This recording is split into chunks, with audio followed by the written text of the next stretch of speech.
পুরো পৃথিবী জুড়ে বাজছে তৃতীয় বিশ্বযুদ্ধের দামামা, আর এরই মধ্যেই আমাদের হাতে এসে পৌঁছেছে গুরুত্বপূর্ণ আন্তর্জাতিক সংবাদ। শুরুতেই শিরোনাম। লড়ছে ফিলিস্তিনের যোদ্ধারা, গাজা উপত্যকায় হামাসের হামলায় ইসরায়েলের আরও 5 সেনা নিহত। পরেই জানাবো, লোহিত সাগর এলাকায় মার্কিন যুদ্ধ বিমানে ক্ষেপণাস্ত্র হামলা, ফ্রেন্ডলি ফায়ারের দাবি, এক পাইলট আহত। এদিকে যে কোনো সময়ের চেয়ে গাজায় যুদ্ধবিরতি এখন নিকটবর্তী। পরেই জানাবো, পাকিস্তানের সামরিক বাহিনীকে লক্ষ্য করে সন্ত্রাসী হামলা, নিহত 16। এবং সর্বশেষ জানিয়ে দিব, ইউক্রেনের লক্ষ্য পূরণের দ্বারপ্রান্তে শর্ত ছাড়াই সমঝোতায় রাজি পুতিন। এতক্ষণ শুনছিলেন সংবাদ শিরোনাম, এবারে বিস্তারিত।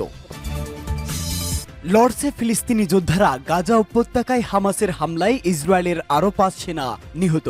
ফিলিস্তিনের অবরুদ্ধ গাজা উপত্যকায় ইসলামী প্রতিরোধ আন্দোলন হামাসের যোদ্ধাদের হামলায় ইহুদিবাদী ইসরায়েলের আরও 5 সেনা নিহত হয়েছে। হামাস যোদ্ধারা পয়েন্ট ব্ল্যাক রেঞ্জ থেকে এসব ইহুদিবাদীকে হত্যা করে। হামাসের সামরিক শাখা আল কাসাম ব্রিগেড এই বিবৃতি জানিয়েছে, একটি জটিল অভিযানের মাধ্যমে আমাদের যোদ্ধারা ইহুদিবাদী ইসরায়েলের 3 সেনাকে ছুরি মেরে হত্যা করে এবং তাদের কাছ থেকে অস্ত্র ছিনিয়ে নেয়। এই ঘটনাকে দখলদার সেনাদের বিরুদ্ধে এ ধরনের দ্বিতীয় অভিযান বলে হামাসের বিবৃতিতে উল্লেখ করা হয়েছে। এতে আরো বলা হয়েছে, এই অভিযানের পর হামাস যোদ্ধারা একটি ভবনের ভেতরে কয়েকজন ইহুদিবাদী পদাতিক সেনাকে ঘেরাও করে। সেখানে হামাসের হামলায় অন্তত 2 সেনা নিহত হয়। জাবালিয়া শরণার্থী শিবিরের আরেকটি জায়গায়ও ইহুদিবাদী সেনাদের সাথে হামাসের যোদ্ধাদের সংঘর্ষ হয়েছে। এদিকে দখলদার ইসরায়েলের পররাষ্ট্র মন্ত্রণালয় খ্রিস্টানদের ধর্মগুরু পোপ ফ্রান্সিসের মন্তব্যের বিষয়ে নির্লজ্জ প্রতিক্রিয়া জানিয়েছে। মন্ত্রণালয় এক বিবৃতিতে বলেছে, পোপের মন্তব্য বিশেষভাবে হতাশজনক, কারণ তারা জিহাদি সন্ত্রাসবাদের বিরুদ্ধে ইসরায়েলের লড়াইয়ের সত্য ও বাস্তব প্রেক্ষাপট থেকে বিচ্ছিন্ন। চলমান সংঘাতকে ইসরায়েলের পররাষ্ট্র মন্ত্রণালয় একটি বহুমুখী যুদ্ধ বলে উল্লেখ করেছে। ইসরায়েল এ দাবি করলেও বাস্তবতা হচ্ছে, গত 15 মাসে ইহুদিবাদী ইসরায়েলের হামলায় অবরুদ্ধ উপত্যকায় 45,200 ফিলিস্তিনি শহীদ হয়েছেন, যার বেশিরভাগ নারী ও শিশু। পোপ ফ্রান্সিস নিজেও ইসরায়েলের চলমান হামলাকে নিষ্ঠুর হামলা বলে উল্লেখ করেছেন। লোহিত সাগর এলাকায় মার্কিন যুদ্ধ বিমানে ক্ষেপণাস্ত্র হামলা, ফ্রেন্ডলি ফায়ারের দাবি। লোহিত সাগরের আকাশে আমেরিকার একটি FA-18 যুদ্ধ বিমানে ক্ষেপণাস্ত্র হামলার ঘটনা ঘটেছে। এ ঘটনায় বিমানের 2 পাইলট নিরাপদে বেরিয়ে আসতে সক্ষম হয়েছে। মার্কিন টেলিভিশন চ্যানেল ABC নিউজ সহ বহু গণমাধ্যম এই খবর দিয়েছে।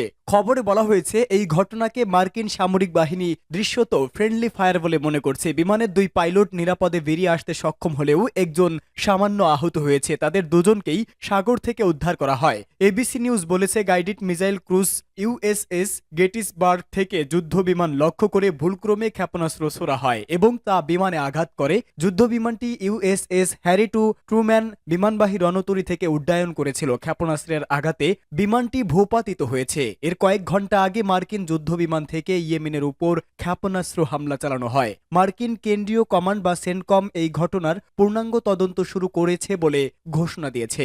যে কোনো সময়ের চেয়ে গাজায় যুদ্ধবিরতি এখন নিকটবর্তী, প্রতিরোধকামী সংগঠনগুলোর ঘোষণা। ফিলিস্তিনের ইসলামী প্রতিরোধ আন্দোলন হামাস এবং আরও 2টি সংগঠন বলেছে, যে কোনো সময়ের চেয়ে এখন গাজা উপত্যকায় যুদ্ধবিরতি কাছাকাছি অবস্থানে রয়েছে। হামাস, ইসলামী জিহাদ আন্দোলন এবং পপুলার ফ্রন্ট গতকাল মিশরের রাজধানী কায়রোয় থেকে এক যৌথ বিবৃতিতে এসব কথা বলেছে। বিবৃতিতে বলা হয়, ইহুদিবাদী ইসরায়েল যদি নতুন কোনো শর্ত আরোপ না করে, তাহলে যুদ্ধবিরতি এবং বন্দি বিনিময়ের চুক্তিতে পৌঁছানো এখন অসম্ভব নয়। ফরাসি বার্তা সংস্থা AFP-কে হামাসের একজন নেতা বলেছেন, যুদ্ধবিরতির আলোচনায় সাম্প্রতিক দিনগুলোতে উল্লেখযোগ্য এবং গুরুত্বপূর্ণ অগ্রগতি হয়েছে। যুদ্ধবিরতি এবং বন্দি বিনিময়ের বিষয়ে বেশিরভাগ পয়েন্ট 2 পক্ষ একমত হয়েছে বলে তিনি জানান। তবে এ বিষয়ে আনুষ্ঠানিকভাবে তার কথা বলার অনুমতি না থাকায় তিনি নাম প্রকাশ করতে চাননি। হামাসের এক নেতা জানান, কিছু বিষয় এখনও অমীমাংসিত রয়েছে, তবে যুদ্ধবিরতির প্রতিক্রিয়া সেগুলো বাধার সৃষ্টি করবে না। চলতি বছর শেষ হওয়ার আগেই যুদ্ধবিরতি চুক্তি হতে পারে যদি ইসরায়েলের যুদ্ধবাজ প্রধানমন্ত্রী বেনিয়ামিন নেতানিয়াহু নতুন কোনো শর্ত আরোপ না করে। গত শুক্রবার হামাস, ইসলামী জিহাদ এবং পপুলার ফ্রন্টের কয়েকজন প্রতিনিধি যুদ্ধবিরতি চুক্তির বিষয়গুলো নিয়ে মিশরের রাজধানী কায়রোয় মত বিনিময় করেন। এ সময় তারা যুদ্ধোত্তর গাজা প্রশাসন নিয়েও আলোচনা করেন। চলতি মাসের প্রথম দিকে হামাস এবং মাহমুদ আব্বাসের নেতৃত্বাধীন ফাতা আন্দোলনের প্রতিনিধিরা কায়রোয় এ বিষয়ে একটি কমিটি গঠন করেছেন, যারা যুদ্ধ পরবর্তী গাজার প্রশাসন দেখাশোনা করবেন। ফিলিস্তিনি শাসন কর্তৃপক্ষ কর্তৃপক্ষের প্রেসিডেন্ট মাহমুদ আব্বাসের অনুমতি নিয়ে 10 থেকে 15 জন সদস্য গাজার অর্থনীতি, শিক্ষা, স্বাস্থ্য ব্যবস্থা, মানবিক ত্রাণ এবং পুনর্গঠনের বিষয়গুলো দেখভাল করবেন। পাকিস্তানের সামরিক বাহিনীকে লক্ষ্য করে সন্ত্রাসী হামলা, নিহত 16। আফগানিস্তান সীমান্তে সন্ত্রাসী হামলায় পাকিস্তানের 16 জন সেনা নিহত হয়েছে বলে জানিয়েছে কর্তৃপক্ষ। শনিবার শেষ রাতে এই হামলার ঘটনা ঘটে, এতে আরও 8 জন সেনা সদস্য আহত হয়েছেন। এই খবর দিয়েছে ভয়েস অফ আমেরিকা। এতে বলা হয়, সামরিক বাহিনীর এক বিবৃতিতে বলা হয়েছে, ভোর হওয়ার আগে পাকিস্তানের দক্ষিণাঞ্চলের সীমান্ত ঘেঁষা জেলা ওয়ারিসিস্তানের একটি সেনা চৌকিতে অতর্কিত হামলা চালায় একদল সন্ত্রাসী। এতে ওই হতাহতের ঘটনা ঘটেছে। সম্প্রতি পাকিস্তানি সেনাদের উপর এমন হামলা জনমনে নিরাপত্তার শঙ্কা তৈরি করেছে। সামরিক বাহিনী বলেছে, এই সংঘাতে 8 জন হামলাকারীও নিহত হয়। বিবৃতিতে বলা হয়েছে, ওই অঞ্চলে পরিচ্ছন্নতা অভিযান চালানো হচ্ছে এবং এই ঘৃণ্য কাজ যারা করছে তাদেরকে বিচারের মুখোমুখি করা হবে। এতে বিস্তারিত আর কিছুই জানানো হয়নি। একজন পাকিস্তানি নিরাপত্তা কর্মকর্তা বলেন, জঙ্গিরা 8 জন সেনাকে আহত করেছে, যাদের অনেকেরই অবস্থা আশঙ্কাজনক। বিষয়টি নিয়ে সংবাদ মাধ্যমের সঙ্গে কথা বলার অনুমতি না থাকায় এই কর্মকর্তা নাম প্রকাশ না করেই কথাগুলি বলেন। এটি নিষিদ্ধ সন্ত্রাসী গোষ্ঠী তেহরিকে ই তালেবান পাকিস্তান ও টিটিপি এই প্রাণঘাতী অভিযানের দায় স্বীকার করেছে বলে জানা গেছে। তারা বলেছে যে নিকটবর্তী ট্যাঙ্ক জেলায় এই সপ্তাহে আরও আগের দিকে পাকিস্তানি সৈন্যদের সঙ্গে এক সংঘাতে তাদের একজন সিনিয়র কমান্ডার নিহতের জবাব তারা এই হামলায় চালিয়েছে। ইউক্রেনের লক্ষ্য পূরণের দ্বারপ্রান্তে শর্ত ছাড়াই সমঝোতায় রাজি পুতিন। রাশিয়ার প্রেসিডেন্ট ভ্লাদিমির পুতিন ইউক্রেন প্রশ্নে আপোষ করতে প্রস্তুত বলে জানিয়েছে। বিনা শর্তেই যুদ্ধ শেষ করতে রাজি তিনি। এই প্রসঙ্গে তিনি নবনির্বাচিত মার্কিন প্রেসিডেন্ট ডোনাল্ড ট্রাম্পের সঙ্গেও কথা বলতে চান।